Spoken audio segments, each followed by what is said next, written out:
Hey everyone, thanks for checking out Everyday Short Stories, Chapter 3, Family. This story is about family heirlooms and family stories. I hope you enjoy. Thanks. That was amazing. You guys have such great stories, and mine is a little one. It's about chairs.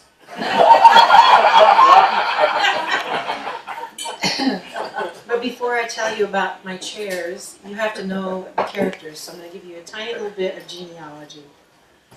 My grandmother Ruth was born in 1892 and married her first husband, Norman, my grandfather, around 1916. My father, Albert, was born in 1918. They lived with Ruth's mother, Mary Ann, in New Jersey, in a little place called Mount Olive on a chicken farm. My grandmother told me that my grandfather was so untrained in practical skills that she had to teach him how to hold a hammer. He was running a chicken farm. He ultimately turned out to be a very good carpenter and then a draftsman architect. But she liked to take credit for teaching him how to hold a hammer. Who knows, truth or fiction? After running the chicken farm for a few years, they decided to try their hand at living in California. My great-grandmother, Mary Ann, still a part of the picture, they packed up and came across the country to a little town called Sherman, which is now known as West Hollywood. Mary Ann bought property that had 2 or 3 cottages on it and started a boarding house. It was a good thing she did because the work my grandfather was able to find working in the studios as a carpenter or singing on the radio, interesting combination, dried up pretty quickly, and the Great Depression hit. My grandmother, who also was working to house and feed the boarders, who all worked on the railway or the PE line or whatever, quickly grew tired of my grandfather's lack of income and sent him back east to find employment. And that was the last my father saw of his father for a long, long time. There were letters back and forth. He wanted to come home. My grandmother wouldn't hear of it until he had a sure and certain way to earn money. By then, she was working as a telephone operator for one of the first radio stations where they took requests for music on the phone. Now, this was in the 20s, so. In addition to her work in the boarding house, she had a night job, listening to what people wanted to hear on the radio. My grandfather, tired of trying to patch up his marriage and return home, found another woman with a son my dad's age and decided to marry her. And my grandmother seemed happy to give him a divorce. My grandfather became the piano player for his new wife's brother's traveling puppet show. Eventually, that brother-in-law created Howdy Doody. Many of you won't know that name. But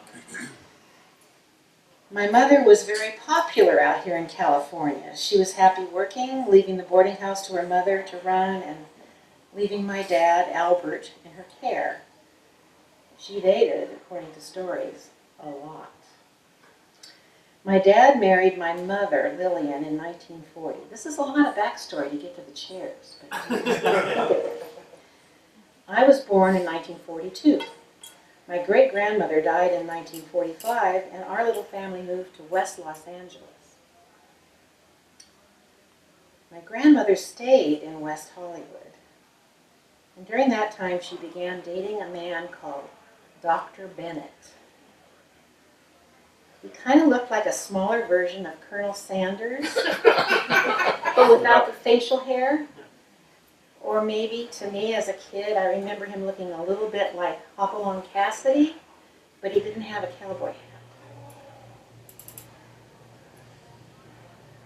He was, as my grandmother said, very clean. That seemed to be a high value.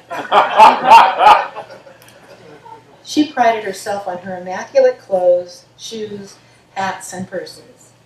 And apparently so did he. Although he didn't carry a purse, he carried a doctor's bag. He was a chiropractor, and he prescribed all kinds of incredibly smelling and foul-tasting remedies for whatever ailed you. raw sulfur, castor oil, mustard plasters, charcoal tablets. Have any of you ever eaten any of those things? Or had a mustard plaster on your chest? You name it. If it smelled, tasted bad, or burned, he prescribed it. He would also give adjustments, which meant lying on a massage table while he cracked your neck and your spine and any other bone in your whole body that was willing to realign itself according to his plan. His family lived in Wasco, which is not very far from Bakersfield, and they grow cotton there. Well, they used to. I don't know if they still do.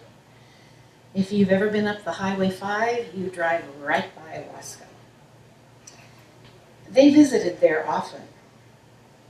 And so there they were, my grandmother kind of aligned with a traveling medicine show, and my grandfather with a traveling puppet show. As far as I know, they did not see each other again until 1962, even though my grandfather and his wife had moved to California in the 1950s. And that was a very frosty meeting. So now that you know the people, here's a story about the chairs. And I have an audio visual here. This is a picture of one of 4 chairs. It's a very old chair, and it has been re-glued, refinished, and recaned. It has a cane seat, like many of us, or at least. It is one of 4, and although they all match, they are not identical. They're old, older even than I am. My grandmother gave them to me in 1962 and told me they had been made by my grandfather. Family heirlooms. That's nice to have. Why had she kept them all these years when she had so eagerly sent him away? Who knows? So by my calculation, these chairs built by my grandfather had to have been made when he was in California between 1920 and 1929. But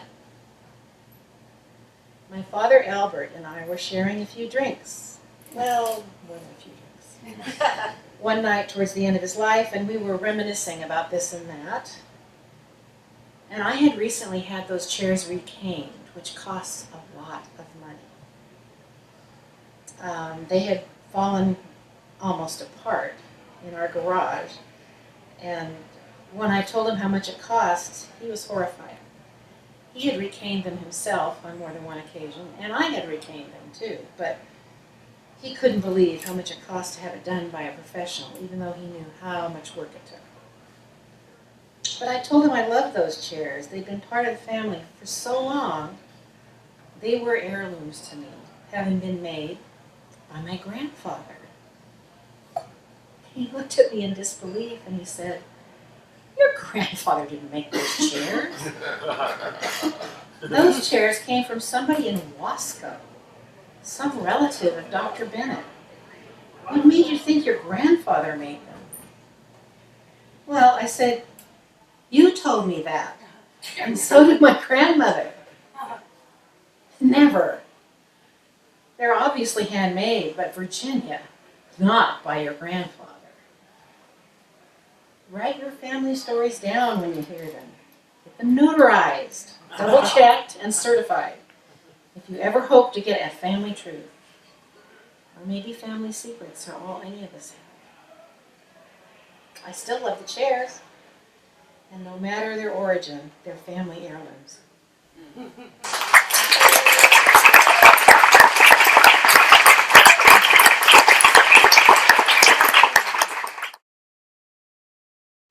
Hey everyone, thanks for watching, and please don't forget to like and subscribe to this fantastic YouTube channel. Thanks. By like and subscribe, I mean, validate me, make me feel loved. So if you don't subscribe and like, then I'll know you don't love me.